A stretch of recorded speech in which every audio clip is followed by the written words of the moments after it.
മഹാരാഷ്ട്രയിൽ ഗില്ലൻ ബാരി സിൻഡ്രോം രോഗം സ്ഥിരീകരിച്ചവരുടെ എണ്ണം 127ആയി.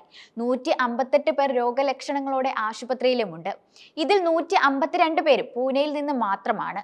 48 രോഗികൾ തീവ്രപരിചരണ വിഭാഗത്തിൽ ചികിത്സയിലും 23 രോഗികൾ വെന്റിലേറ്ററിലുമാണെന്നാണ് കണക്കുകൾ പറയുന്നത്. സ്വകാര്യ ആശുപത്രിയിൽ പ്രവേശിപ്പിക്കപ്പെട്ട GBS രോഗികൾക്ക് 1 ലക്ഷം രൂപയാണ് സർക്കാർ സഹായം പ്രഖ്യാപിച്ചിരിക്കുന്നത്. GBS രോഗികൾക്ക് മഹാരാഷ്ട്രയിലെ ആരോഗ്യ സുരക്ഷാ പദ്ധതിയായ അർബൻ പുവർ യോജനയുടെ സഹായം 2 ലക്ഷമായി ഉയർത്തി. രോഗികൾക്കുള്ള കുത്തിവയ്പായ ഇമ്മ്യൂണോഗ്ലോബുലിൻ സൗജന്യമായി നൽകുമെന്ന് പൂനെ മുനിസിപ്പൽ കോർപ്പറേഷൻ വ്യക്തമാക്കിയിട്ടുണ്ട്. സ്വകാര്യ ആശുപത്രിയിൽ ഒരു കുത്തിവയ്പ്പിന് 20,000 രൂപയാണ് ചിലവ്. രോഗം വെള്ളത്തിലൂടെ പടർന്നുവെന്നാണ് പ്രാഥമിക നിഗമനം. ചിക്കൻ നന്നായി പാചകം ചെയ്ത ശേഷമേ കഴിക്കാൻ പാടുള്ളൂവെന്നും ആരോഗ്യവകുപ്പ് നിർദ്ദേശിച്ചിട്ടുണ്ട്. കുടിവെള്ളം ചൂടാക്കി മാത്രം ഉപയോഗിക്കാനും മഹാരാഷ്ട്ര സർക്കാർ നിർദ്ദേശം നൽകിയിട്ടുണ്ട്. രോഗം വീണ്ടും വ്യാപിക്കാതിരിക്കാൻ സർക്കാരിന്റെ പ്രത്യേക സംഘം പ്രദേശത്ത് ബോധവൽക്കരണവും പരിശോധനയും നടത്തി വരികയാണ്. രാജ്യത്തെ ആശങ്കപ്പെടുത്തി മഹാരാഷ്ട്രയ്ക്ക് പുറമെ മറ്റു സംസ്ഥാനങ്ങളിലേക്കും കൂടി ഗില്ലൻ ബാരി സിൻഡ്രോം പടരുകയാണ്.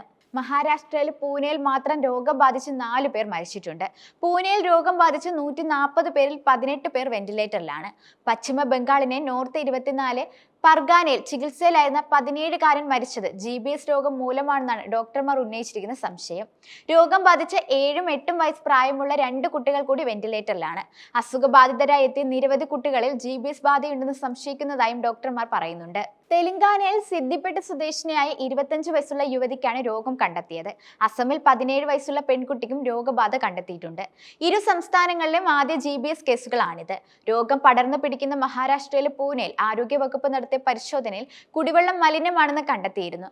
ഇതും രോഗപകർച്ചയ്ക്ക് കാരണമായിട്ടുണ്ടാകാമെന്നാണ് ആരോഗ്യവകുപ്പിന്റെ പ്രാഥമിക വിലയിരുത്തൽ. മഹാരാഷ്ട്രയിലെ നന്ദേഡ് ഗാവ്, സിംഹഗഡ് റോഡ്, നന്ദേഡ് സിറ്റി, ഖട്ടക്വാസ്ലെ, ദയാരി എന്നിവിടങ്ങളിലെ ക്ലസ്റ്ററുകളിലേക്കാണ് GBS കേസുകൾ ആദ്യം റിപ്പോർട്ട് ചെയ്യപ്പെട്ടത്. ഇപ്പോൾ തേർഗാവ്, മുഡ്വെ, മാവൽ, ഖേഡ്, ചിക്കാലി, പിമ്പിൾ, ഗുരവ്, വഗോളി, ദഗ്ഗാവിഡി, തലേഗാവ്, ചക്കൻ, പിംപ്രിം, കൊത്രൂഡ്, റാവേറ്റ്, മോശി എന്നിവിടങ്ങളിലേക്കും സംശയാസ്പദമായ കേസുകൾ ഉയർന്നു വന്നിട്ടുണ്ടെന്ന് ആരോഗ്യവകുപ്പ് വ്യക്തമാക്കിയിട്ടുണ്ട്. ഈ മേഖലയിൽ 127 കേസുകൾ GBS ആണെന്ന് സ്ഥിരീകരിച്ചിട്ടുമുണ്ട്.